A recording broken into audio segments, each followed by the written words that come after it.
सोम प्रदोष व्रत कथा के अनुसार एक नगर में एक ब्राह्मणी रहती थी। उसके पति का स्वर्गवास हो गया था।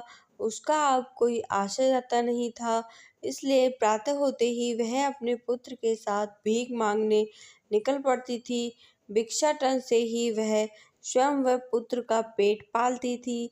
एक दिन ब्राह्मणी घर लौट रही थी तो उसे एक लड़का घायल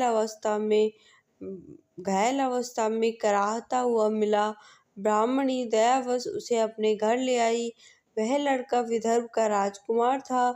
शत्रु सैनिकों ने उसके राज्य पर आक्रमण कर उसके पिता को बंदी बना लिया था और राज्य पर नियंत्रण कर लिया था, इसलिए इधर उधर भटक रहा था। राजकुमार ब्राह्मण पुत्र के साथ ब्राह्मणी के घर रहने लगा। तभी एक दिन अंशुमति नामक एक गंधर्व कन्या ने राजकुमार को देखा तो वह उस पर मोहित हो गई। अगले दिन अंशुमति अपने माता पिता को राजकुमार से मिलाने लाई। उन्हें भी राजकुमार भा गया। कुछ दिनों बाद अंशुमति के माता पिता को शंकर भगवान ने स्वप्न में आदेश दिया कि राजकुमार और अंशुमति का विवाह कर दिया जाए। उन्होंने वैसा ही किया।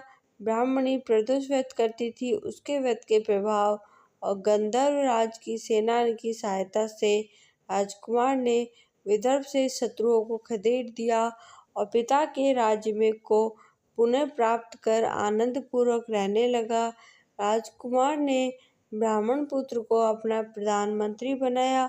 ब्राह्मणी के प्रदोष व्रत के महात्म्य से जैसे राजकुमार और ब्राह्मण पुत्र के दिन फिरे, वैसे ही शंकर भगवान अपने दूसरे भक्तों के दिन भी फेरते हैं। अतः सोम प्रदोष का व्रत करने वाले सभी भक्तों को यह कथा अवश्य पढ़नी अथवा सुननी चाहिए। जय भोलेनाथ, जय भोलेनाथ।